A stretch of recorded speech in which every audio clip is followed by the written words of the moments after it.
Technique of the week. I want to show you a technique that's a lot of fun. It's easy. It's how to one-stroke paint a rose, and it's something that you can actually do with the kids. Some of the techniques might be a little hard for young kids or maybe for children that haven't really done much art, but even then you can do some of the hard bits, and then there's plenty of stuff for them to do. It's a great way to decorate Valentine's Day cards, birthday cards, all kinds of gifts. Or if you want, you can just make a virtual rose garden. You can make lots of roses and keep them all to yourself. But let me show you how to do it. Alright, so you can see here on my palette, I've already got a little paint on there. You don't need a lot to be able to do this technique. You need a flat brush, and it can be any size. This happens to be a 1-inch flat brush. It could be smaller, it could be bigger. The smaller it is, a little bit harder with the technique, but once you get it down, it doesn't really matter. You need something to paint on. I'm going to paint on paper. You can paint on canvas, anything that'll hold the paint. I'm just going to use paper. And of course you need paint. Now I'm going to use a high flow acrylic.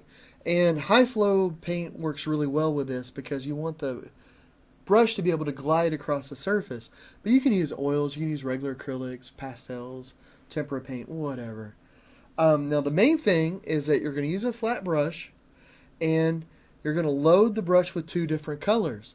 Now for the rose, I'm going to use red and white. I just want a red rose. You know, might as well keep it. Valentine's Day is coming. Might as well keep it romantic. Make any color you want. But it needs to be a light color and a dark color. And the reason is because you're going to load the brush half one color, half the other color. Let me put this in here. Let me get a better view of this. So what, I gotta find it. So for me, because I'm visually impaired, my paints actually feel different. The white feels different than the red, and this helps me with blending. Although with this technique, I don't really need that. I've painted so many of these flowers that this technique comes second nature. It's like driving a car. You know, when you first drive a car, you got to remember so much stuff, and then after a while, it just comes naturally. I always put the paint in the same parts on my palette, so my hand just automatically goes to it. So it just makes it easy. Now what you're going to want to do though here is you're going to want to really load up this brush. So you want to get both sides. You want to get lots and lots of paint on there. So you can see half the brush should be one color, half the brush should be the other color. Now what we're going to do when we're working on this flower, you want to make sure you don't run out of paint. It's the only thing that's going to mess you up here. So I'm going to put a flower on here. Might as well go for the middle. So what we're going to do is going to have the light color on top, and we're just going to wiggle it a little bit. Wiggle the brush, I mean. So we're going to put it down, and we're just going to wiggle, wiggle, wiggle, wiggle, wiggle. Now I've got some paint here that dries really fast so that I can touch it. And I don't think I started right. So the great thing about a flower is it's nature, so if you get a little off, it doesn't matter. Oh, there's all kinds of flowers, all different kinds of shapes. So now we have this. Let me find it. Alright, so now we just want to have the light color on top again, and we're just going to do like a letter N. Like that. Now we're going to come in and do a little U. Now we've got the start of our flower. I'm going to go get more paint because you don't want to run out of paint on this. Here we're just going to put in some more petals. Let me find the end here. I'm going to put some over here. Might as well.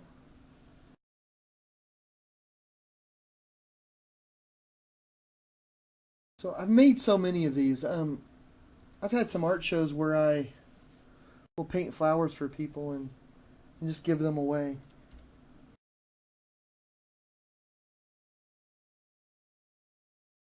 So I'm kind of used to doing it.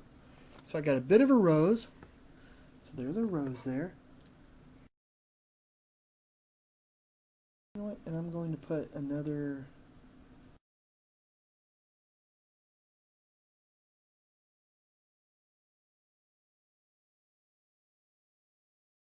Where's the end of that? There it is. I feel it now.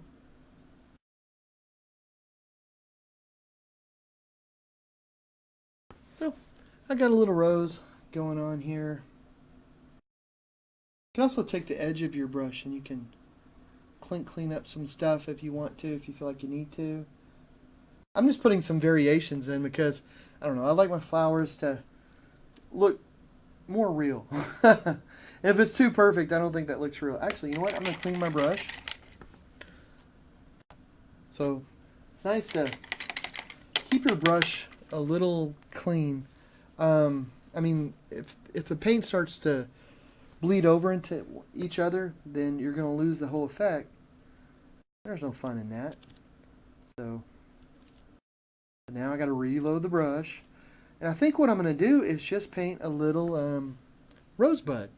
So I'm going to put a rosebud. Where's that? See, there's that. So I'm going to put it, how about right here? So the light on top.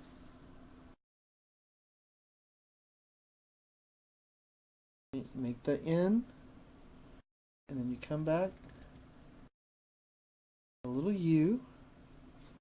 You can start adding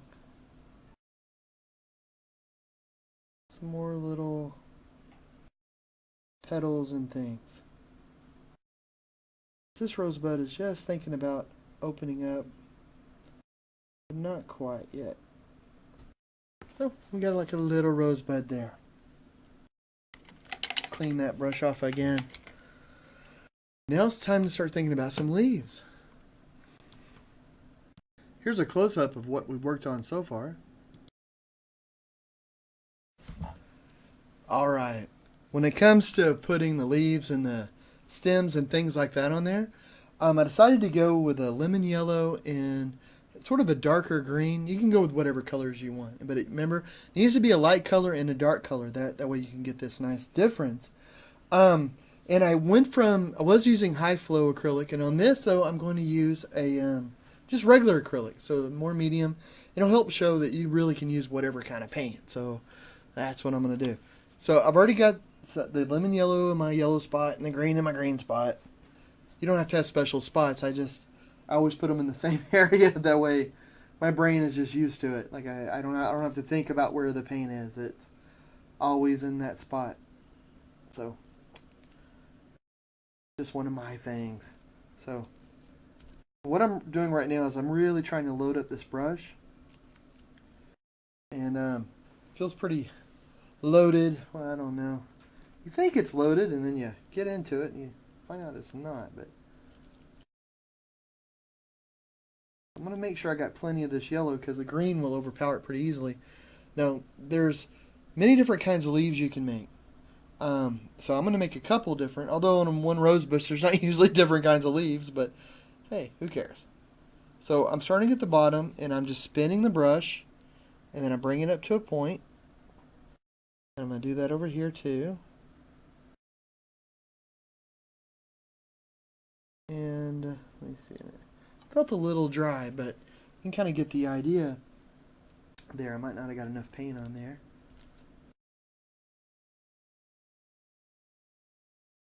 A lot of yellow there. Okay, so that's one kind of leaf you can make. Now you can also make a leaf where you start on the bottom and then you just sort of wiggle, wiggle, wiggle, wiggle, wiggle. And here, I'm going to keep my finger here so I can remember where I am.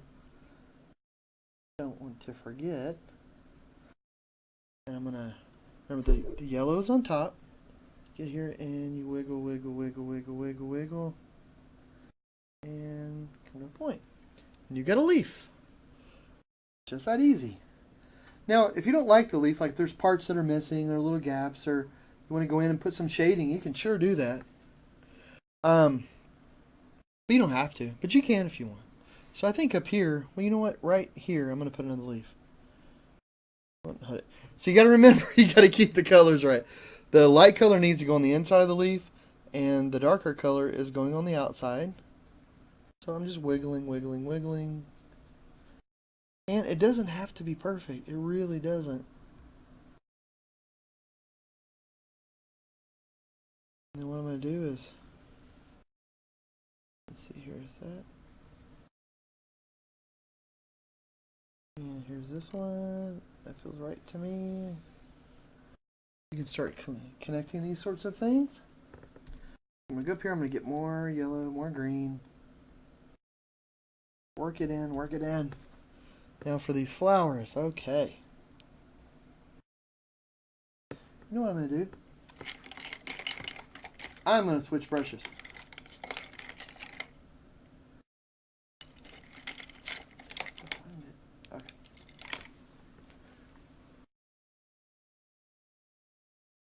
Alright, so for this I'm going to use a much smaller brush. It's about a 1/2 inch brush. But you load it exactly the same. So you got the dark and the light. Where's that flower? There it is. Right where I left you.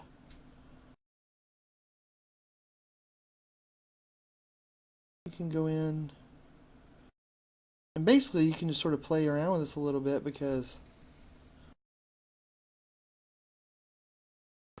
flowers can be a little different. They don't have to be perfect. The stems and the leaves from them can kind of go all over the place. I'm going to put one kind of coming out here. I'm going to load this some more. Now for the vines, I'm just doing the same sort of loading. This is something the kids can do. It's a lot of fun. So if they couldn't do the other part, they can definitely do the little vines going around. And then as you spin and as you twist, the yellow shows more and more. Now of course, you can also use the smaller brush to make small leaves. I'm going to do that right over here. Where is it? There we go.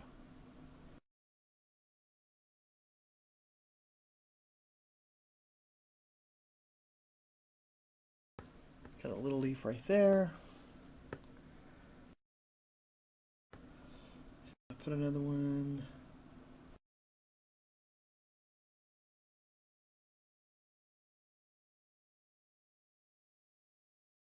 Right there. So we can have other vines coming in. Maybe we want some. Maybe there's flowers up here that we don't even know about, that we can't even see in this painting. Close. Good enough for government work. I'm just going to put some vines going around. So you can see on a Valentine's Day card or a birthday card, you can just do a lot of fun things. Just have fun with it.